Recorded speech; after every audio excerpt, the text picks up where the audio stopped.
we're now moving to Psalm 16. And we're going to be reading the whole of it in 3 parts.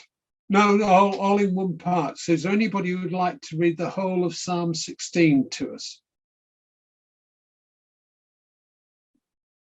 Yes, Lucille. Let me unmute you. Stay where you are. There you go. Right, please. Preserve me, O God, for I take refuge in thee. I said to the Lord, thou art my God, I have no good besides thee. As for the saints who are in the earth, they are the majestic ones in whom is all my delight. The sorrows of those who have bartered for another God will be multiplied. I shall not pour out their libations of blood, nor shall I take their names upon my lips. The Lord is the portion of my inheritance and my cup. Thou dost support my lot. The lines have fallen for me in pleasant places. Indeed, my heritage is beautiful to me. I will bless the Lord, who has counselled me.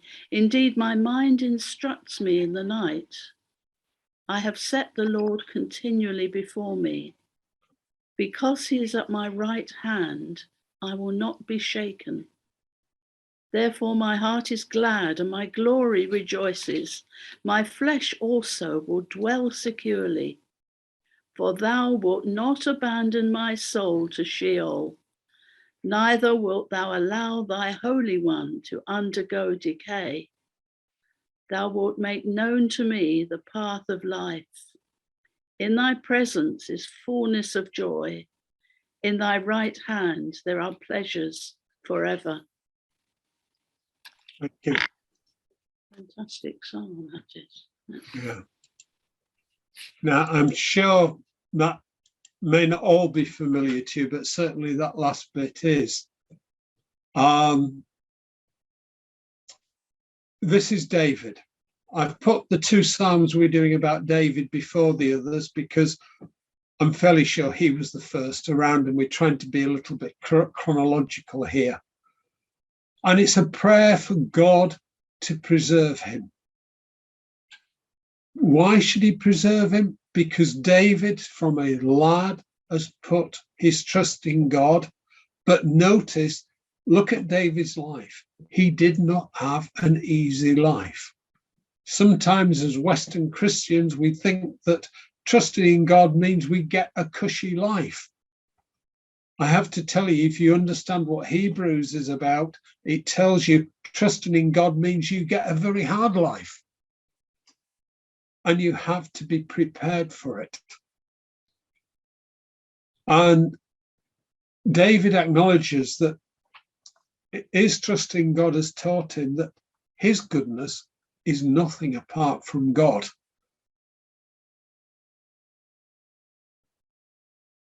David goes on, and I can't go through it all. It's not a study on the psalm, but I wanted you to hear it read so you got the context. But he says, you to him are my portion. You are the portion of my inheritance and my cup. You maintain my lot. You maintain my lot. The lines have fallen to me in pleasant places. I have a good inheritance. This can't just be his life, because David had some hard times even when he became king. He had to flee from his own son.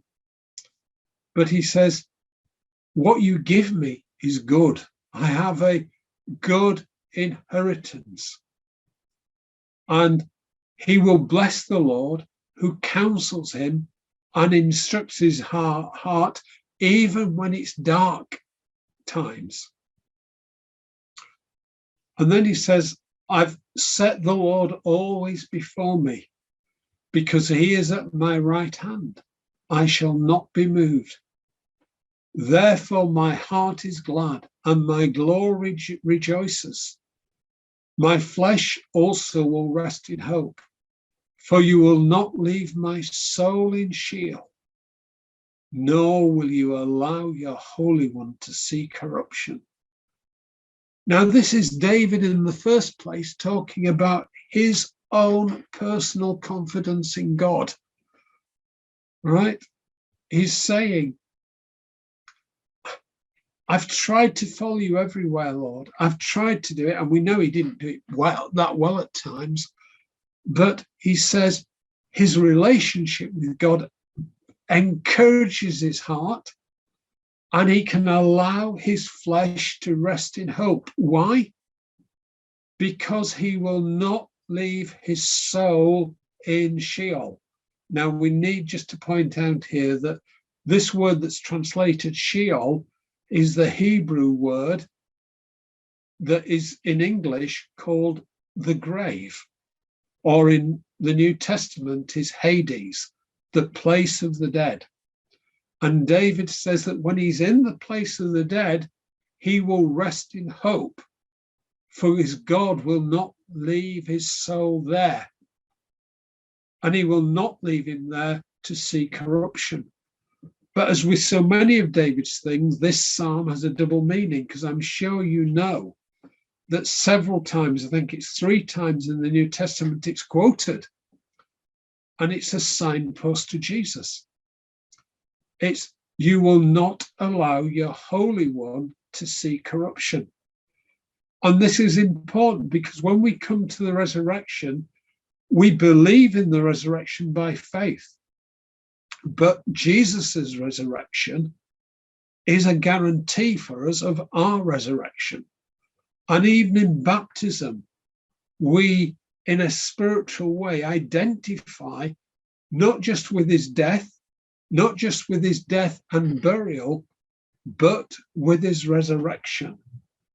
And that is for us saying that if you raise Jesus and our hope is in him, we too will not see corruption. You will not leave us in this place called Sheol, this world of the dead.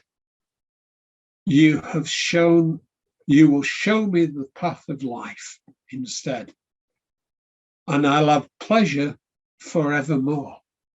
Just one thing to point out that you may not spot: the word you will not allow your Holy One to see corruption. The Hebrew word translated corruption there is the same word that was translated the pit in Job. So it is, you will not allow your Holy One to see the pit. It's the exact same Hebrew word. So this is David's thoughts. We're going to move on to another psalm now, Psalm 103. And it's 5 short verses, verses 1 to 5. It's not the whole psalm we're going to be looking at, just verses 1 to 5. Any volunteers? Roger, are you waving? You're unmuted. Thank you. Of David. Bless the Lord, O my soul, and all that is within me. Bless his holy name. Bless the Lord, O my soul, and forget not all his benefits, who forgives all your iniquity, who heals all your diseases, who redeems your life from the pit, who crowns you with steadfast love and mercy, who satisfies you with good so that your youth is renewed like the eagles. Thank you. Right. I'm sure you spotted it there, but this is David blessing God. And bless the Lord, O my soul, and forget not all his benefits, who forgives your iniquities, who heals all your diseases, who redeems your life from destruction.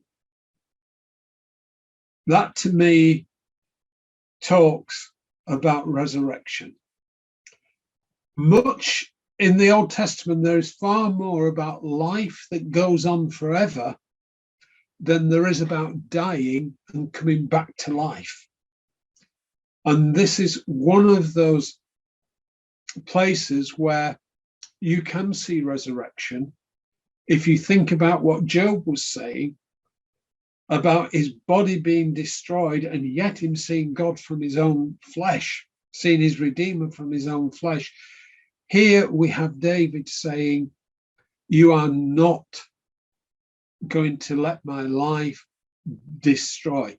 One of the saddest things today is so many people believe we are a cosmic accident. We're here without a purpose. And when we die, we just stop being. But the scriptures from start to finish tell us we are not an accident. They tell us we are here with a purpose. And they tell us that when we die, it's not the end. And I haven't checked it out here, but so often the word that is translated life in some passages is the same word that translated soul in others. In Genesis 2, when it says God breathed into Adam and he became a living soul, it can easily be translated he became a living life. And God is saying here, and David is saying here, the essence of what I am, God will not leave to be destroyed. Instead, he will crown those who believe in him with loving kindness and tender mercies, not necessarily always in this life, but those inner diseases, those inner things where God wants us to refine out of us so that we are ready to live with him for eternity. Those things will go. We're going to move on to a psalm. This one is a psalm of Asaph, and it's Psalm 73. And I'm just going to get us to look at verses 21 to 28. So Psalm 73, and if somebody could read all those verses, please, 21 to 28, that would be appreciated. Yes, Rose? So 21 to 28, you said. Please. Psalm 73. When my heart was embittered and I was pierced within, then I was senseless and ignorant. I was like a beast before thee. Nevertheless, I am continually with thee. Thou hast taken hold of my right hand. With thy counsel thou wilt guide me, and afterward receive me to glory. Whom have I in heaven but thee? And besides thee, I desire nothing on earth.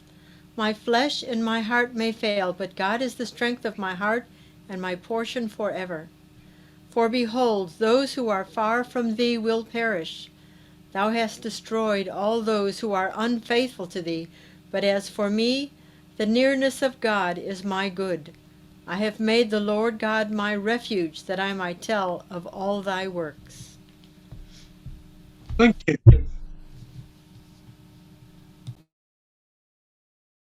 So, Asaph. There's a lot here, but he says he came to a place where he realized he was foolish and ignorant. And yet he says, I am continually with you. You hold me by the right hand. He was taken up with the goodness of God. I find it remarkable. Again, we were looking at Hebrews with some friends the other night, and in Hebrews 11, it says all these these saints who had real working faith before Christ, they all knew they were looking for something in the future. But there was things that God, even though they were faithful to him through hard situations, they knew that there was things they couldn't get until it was the Christian age. and I'm not going to go into them, but when I hear people say things or read people saying things like this, that they were foolish and ignorant, they were like a beast, and in spite of that, God held on to them by their right hand and said he would, and they came to the place where they knew he would guide them with counsel. I think what depth of relationship these people had with their creator, and how sad it is that many people who describe themselves as Bible-believing Christians today seem not to have that same amount of relationship with God. And yet we can have it. And his confidence takes him on to say, you will guide me with your counsel, and afterward receive me to glory. Isn't that our hope? Not just that we won't end up in hell. Hell will be knowing you could have been in glory and you're not there. But what is going to be really thing is to be able to sit in God's presence, look him in the face, and not have to hide your eyes from him.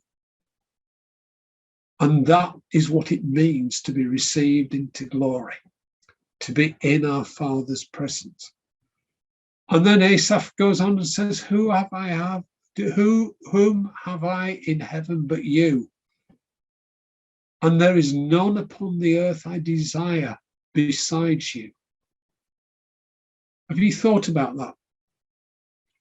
You know, Jesus said to his followers, to his disciples, you cannot be my disciple unless you love me more than your family.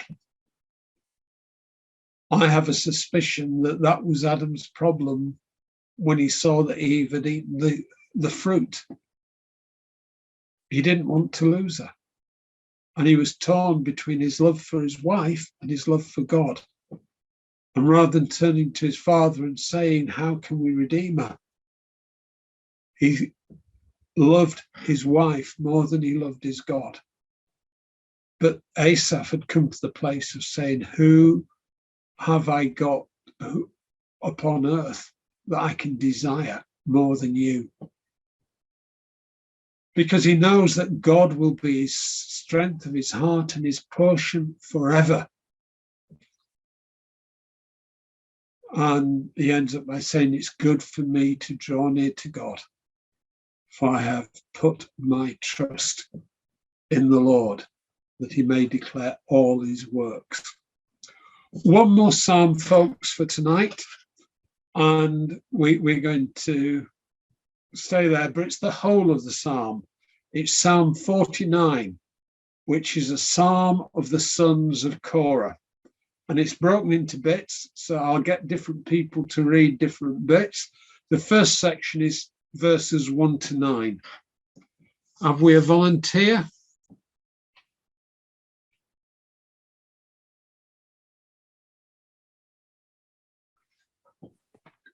Yeah. Right. Debbie's volunteering. Well done, Debbie. Okay. Not that you can see me. Can now. It's okay. Hear this, all you peoples.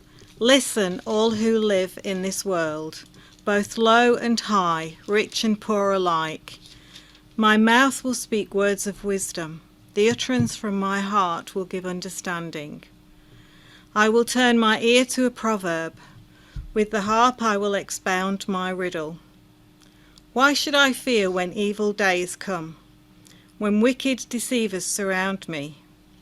Those who trust in their wealth and boast of their great riches. No man can redeem the life of another, or give to God a ransom for him. The ransom for a life is costly. No payment is ever enough, that he should live on forever and not see decay.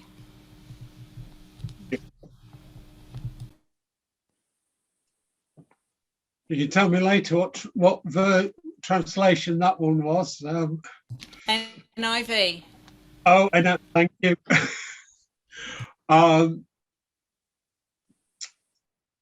this is a psalm of somebody wanted to know God, but did he spot where we're going in it?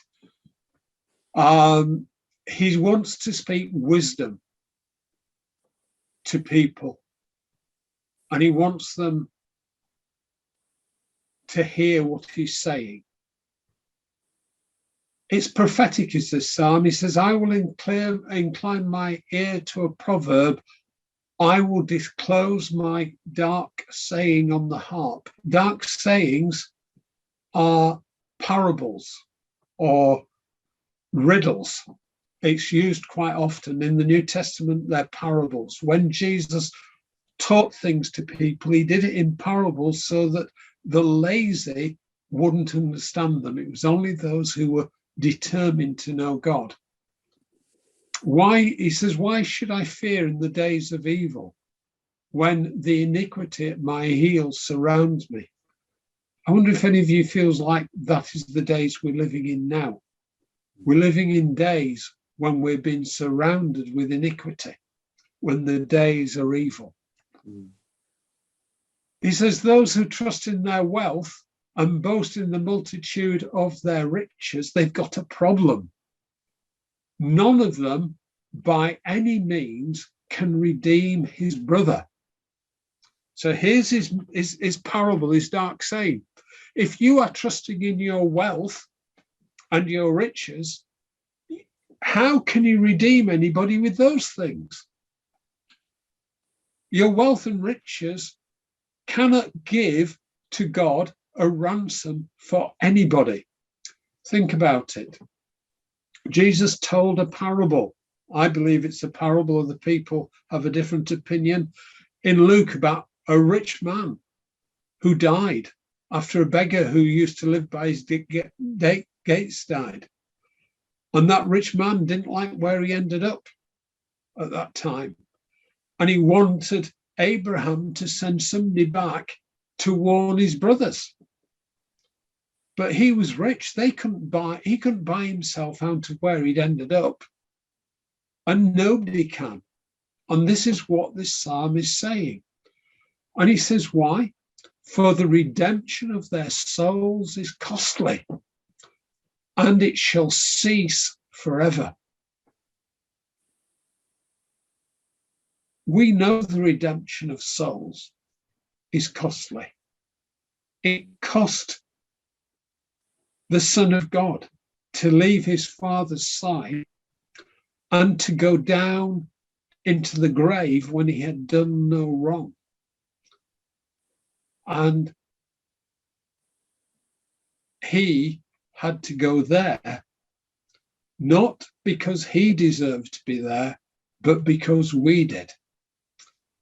And he says, this level of redemption results in that he should continue to live eternally. And the New King James Version, which I've got here, ends with saying, and not see the pit.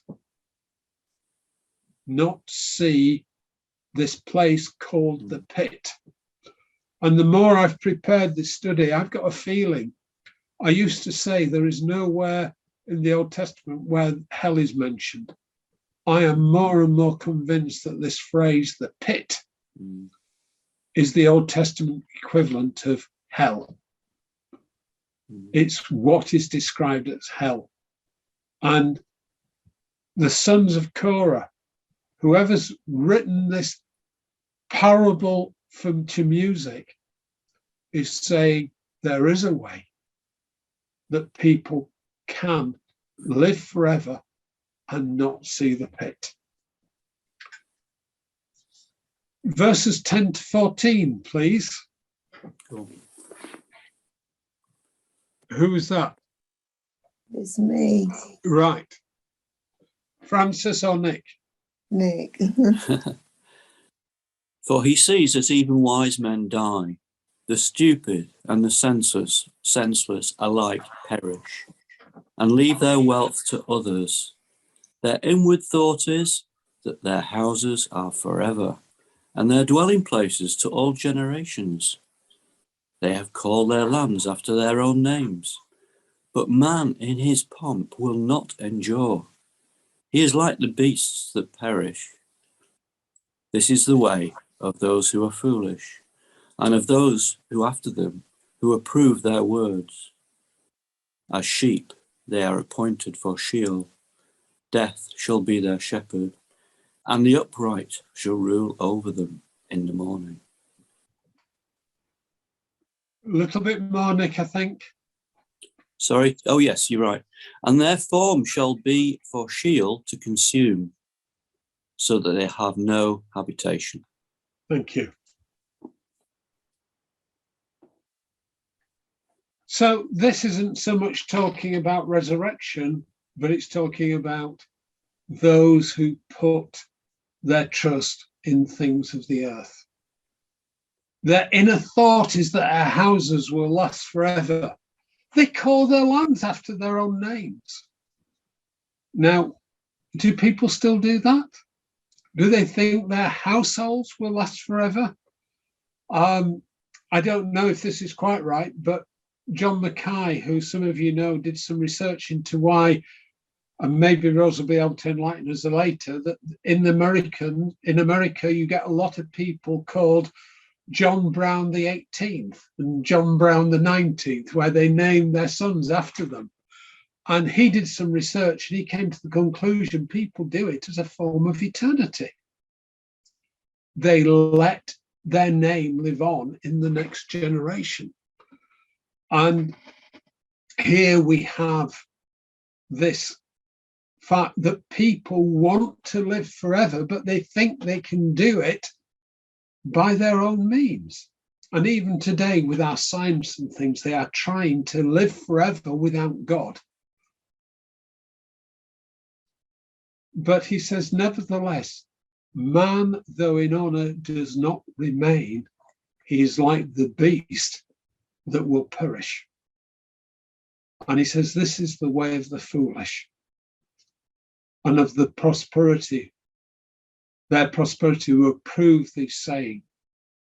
And they're just treated like animals and go down to the grave. Death feeds upon them. But the upright shall have dominion over them in the morning. So the upright do see something in the morning. But those who are not upright, their beauty shall be consumed in the grave, far from their dwellings. So the last section of this psalm, please, verses 15 to 20. Philip, do you want to do it, seeing you were trying to come in before? 1 second. Yep. But God will redeem my soul from the power of Sheol, for he will receive me. Selah. Do not be afraid when a man becomes rich, when the glory of his house is increased. When he dies, he will carry nothing away. His glory will not descend after him. Though while he lives, he congratulates himself. And though men praise you when you do well for yourself, he shall go to the generation of his fathers. They shall never see the light. Man in his pomp, yet without understanding, is like the beasts that perish. Thank you. So this section starts with the psalmist expressing his confidence in the resurrection. And why the Sadducees could not see it, I don't have a clue. But it's there. But God will redeem my soul from the power of Sheol, or of the grave, for he shall receive me. This is clearly resurrection. God will redeem my soul from the power of the grave, and he shall receive me. And I'm continually reminded that while we see persecution coming down the line in the West, brothers and sisters in other places have been living through persecution for a long time. And it must take this type of confidence. When someone says to you, deny Jesus, or have your throat cut, or be tortured. One must be at a place where you can say, I don't mind, because God will redeem my soul from the power of the grave, for he shall receive me. That was the type of faith that Polycarp had when, way back then, he said, God has looked after me for 80 and some years. I'm not going to turn my back on him. That's the Randall's memory, modern version of what he said. We're going to need this type of confidence in our God, that God will redeem me from the power of the grave, for he shall receive me. And he says to people, do not be afraid when others become rich, when the glory of their houses increase, for when they die, they carry nothing away, and their glory will go into the grave with them. For while he lives, he blesses himself. You get praise from men when you do well for yourself. But he shall go to the generation of his fathers. They shall never see light. And there I think of the fact that in the new Jerusalem, on the new heaven and earth, we don't need the sun, we don't need the moon, because it tells us that God the Father and God the Son will be our light. But it says these people will never see light. They will be in darkness. And he says, a man who has honor on this earth and yet does not understand is like the beasts that perish. Sounds to me like he doesn't think animals will be resurrected. That's not for now, but it's just a thought. He says they'll be like the beasts that perish. That is where we're going to finish. Next time, we will have part 2 of resurrection in the Old Testament. Foolish me thought I'd get through it all tonight. We haven't, but we've got 5 minutes or so of recording left. If anybody wants to bring in any questions and the like, please do unmute yourself and come in. I hope you have. Yes, Andre. Can you hear me? Yes. Okay. Yeah, I think, the thing about the resurrection, we obviously have our soul that goes to the Lord, those that trust in the Lord. But it's the body that is the thing that is resurrected on the resurrection day, if you like, when Christ comes back. Jesus' body is not in the tomb. No. David's body was in the tomb and is still in the tomb. And yet Jesus' bones and everything came out of the grave. And I believe it talks of that word corruption or decay, which you say is the pit, and no doubt it's linked to the same word. But in the AV, it talks about corruption and decay. And I just want to read from Acts 2 here, if you don't mind. Verse 22, verse 25. Can I go ahead? Acts 2, did you say? Yeah, Acts 2, verse 25. Yeah. For David speaks concerning the Lord. I foresaw the Lord always before my face, for he is on my right hand, that I should not be moved. Therefore did my heart rejoice, and my tongue was glad. Moreover also my flesh shall rest in hope, because you will not leave my soul in hell, neither will you allow your Holy One to see corruption. You have made known to me the ways of life. You shall make me full of joy with your countenance. Men and brethren, let me freely speak to you of the patriarch David, that he is both dead and buried, and his sepulchre is with us to this day. In other words, what he's saying, when he says, I'll not allow my Holy One to see corruption, God was not allow Jesus' flesh to see corruption, to decay, and to get full of worms, if you like. And, in the 3 days he was in the tomb, he could have gone that way. So it says, therefore, being a prophet and knowing that God had sworn with an oath to him that of the fruit of his loins, according to the flesh, he would raise up Christ to sit on his throne. He, seeing this before, spoke of the resurrection of Christ, that his soul was not left in hell, neither his flesh did see corruption. This Jesus has God raised up, where we are all witnesses. So I think there's a sense of getting a body, a resurrection body. All will get a resurrection body. Some will stay like worms eating it, and others will be like Jesus, just like Jesus, who's full of glory. And we'll be like him. We'll see him as he is, and we'll be like him. Yeah, I've certainly no problem with everybody getting a resurrection body. That is fine. Yeah, that is going to happen. But those who get a resurrection body and are in darkness will remain in darkness. But those who've died in the light, I was just trying to find it, because in verse 27, when your version, I presume, is probably the AV, because it says, my soul in Hades, in hell. The word there is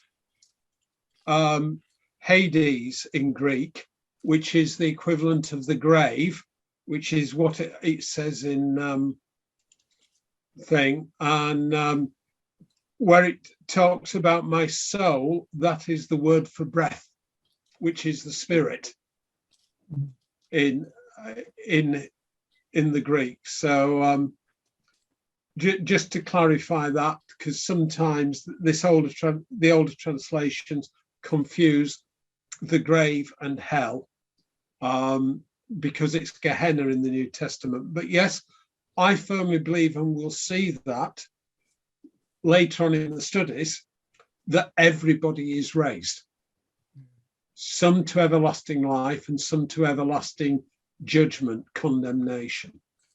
But so Jesus talks about where the worm shall not die. You know, it's like a picture of a corpse in a, rotting away. It's a horrible picture.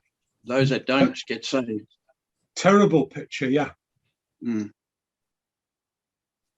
But we're not destined for that, praise God. Thank you, yeah. Anybody else want to comment on anything? If you mute yourself, I won't mute you, honest.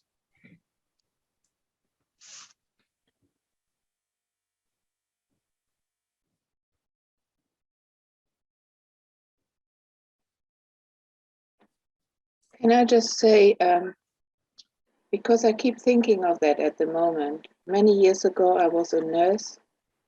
And when you are a nurse, you see people dying. And it was very significant to me at the time that there were some people who, before they died, sort of for 2 days, typically, they would be very, very restless and a lot of crying out. I think this was many years ago. I mean, it was over 50 years ago. I think nowadays they give much more sedatives and morphine and to cut all that out. But we used to move these patients into a sort of an empty room, but there was a struggle going on. And we just knew, those of us who were Christians, there were many Christian nurses, they knew they were going to face God. And they knew they were not right with God. And the torment some of them went through before they actually went, it was horrendous, heartbreaking. And I can never forget that. And there's a verse also, I think, where it says, look at their end. Is that right? Or we say that? Yeah. Look at their end. And then others who even said they have followed the Lord, they know the Lord, there was peace, and they would quietly go. Mm. Yeah. Yes, I'm just thinking of my father, who died about 2 years ago now, and his last week was in a nursing home. Was incredibly restless. He wasn't really there, and it was he had no time for the Bible and God and everything. He didn't believe in the Bible and God. He thought he was a Christian because he was born in Britain, and I just couldn't get through to him. And that was quite disturbing,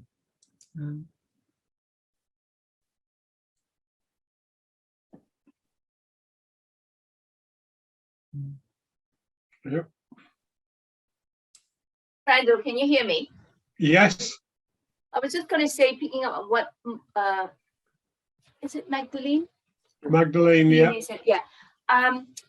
Just on Wednesday, my friend who used to work together in the same company, she's Italian, and she texted me and said, please pray for her mother, who is breathing very hard and about to meet the Lord.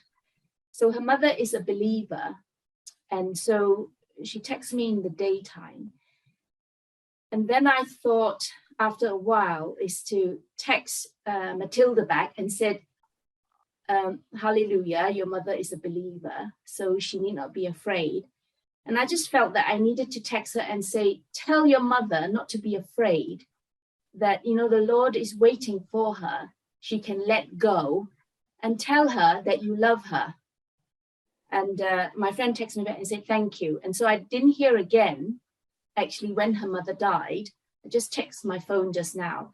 She texted me today and said that her mother passed away on the day that she told me that she was breathing hard. Please pray for her. And I think I don't know whether it helped, but just to say to her, tell her mother that the Lord is waiting for her, and not to be afraid. And I think that's the day or the hour that she died. Yes, precious in his sight is the death of his saints, but he has no pleasure in the death of the ungodly.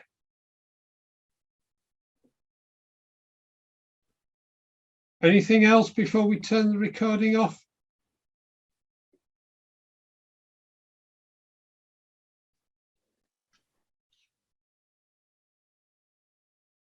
Daniel, yeah, come in.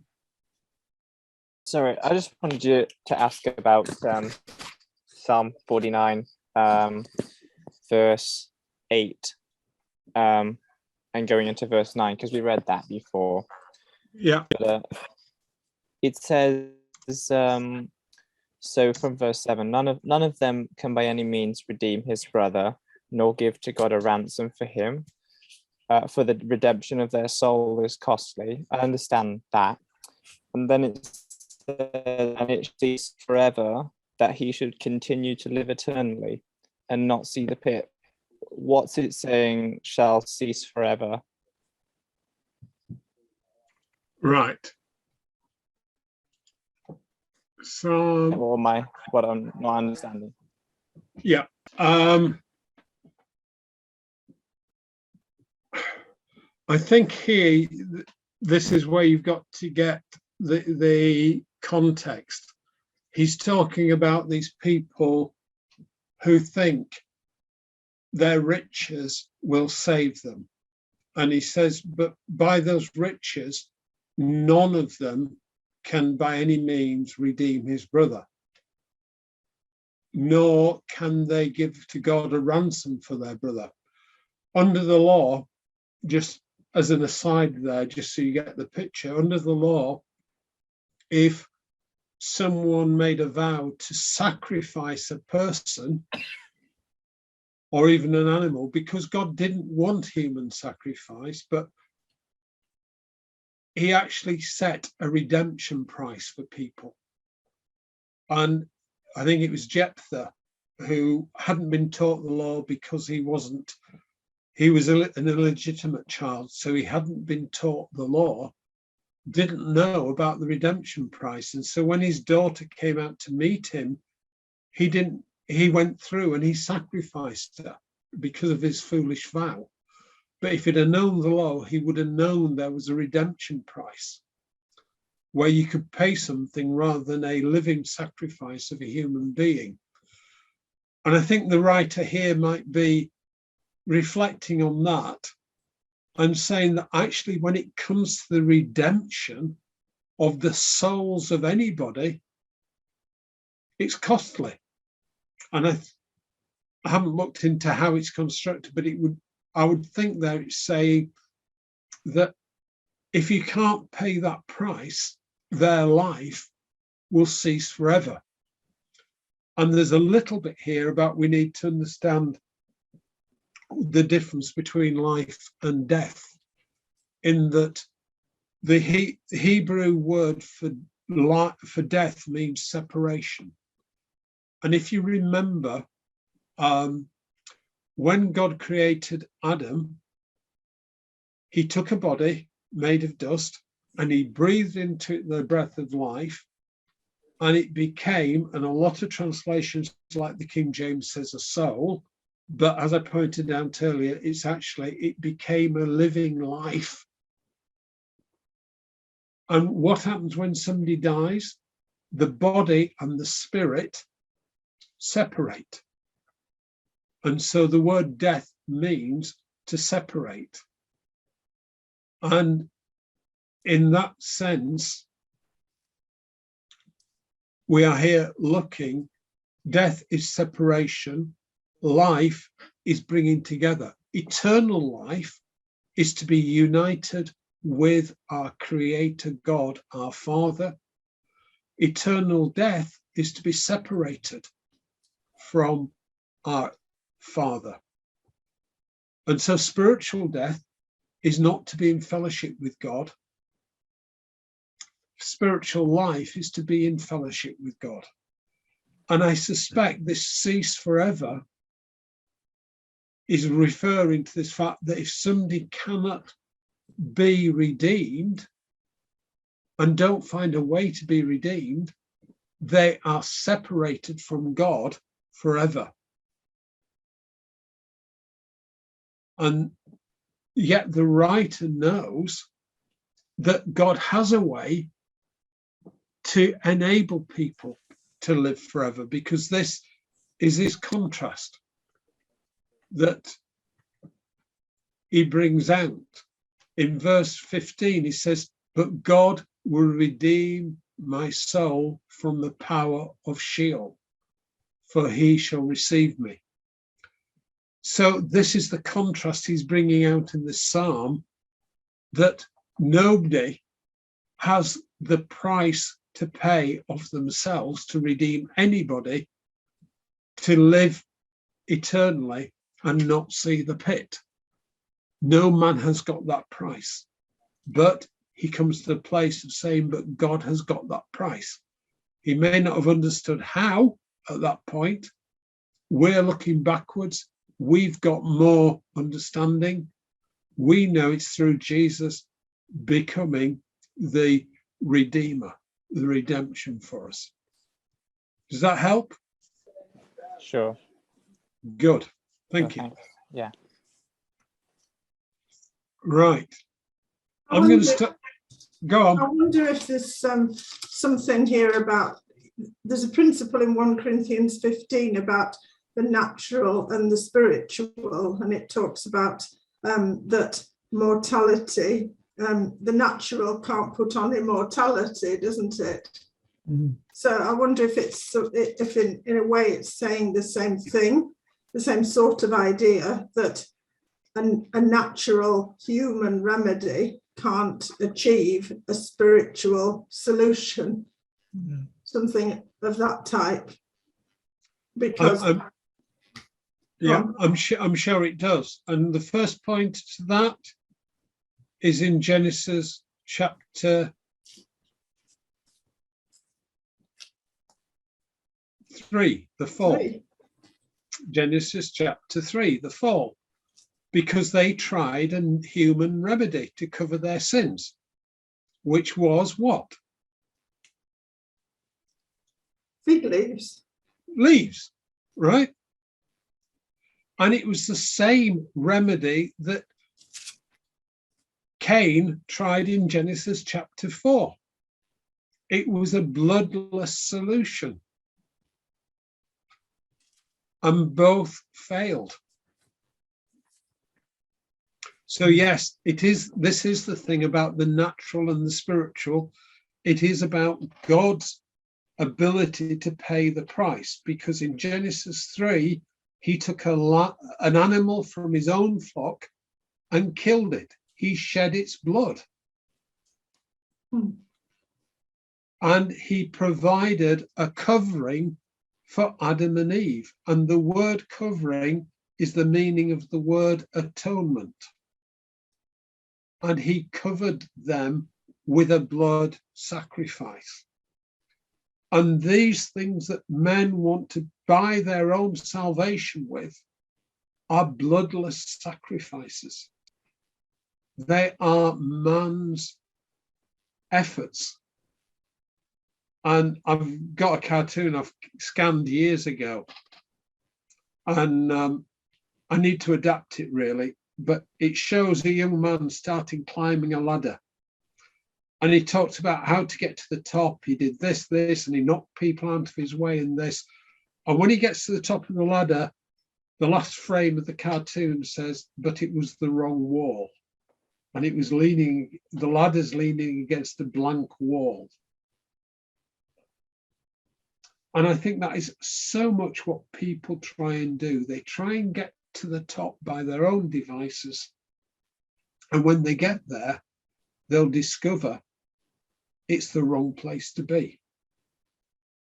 But what God wants them to see and wants us to see, that his remedy actually works.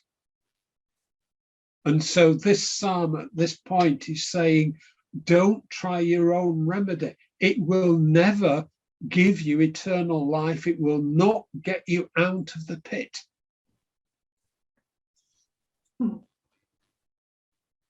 Because it's a human solution. Like injecting foreign RNA into us.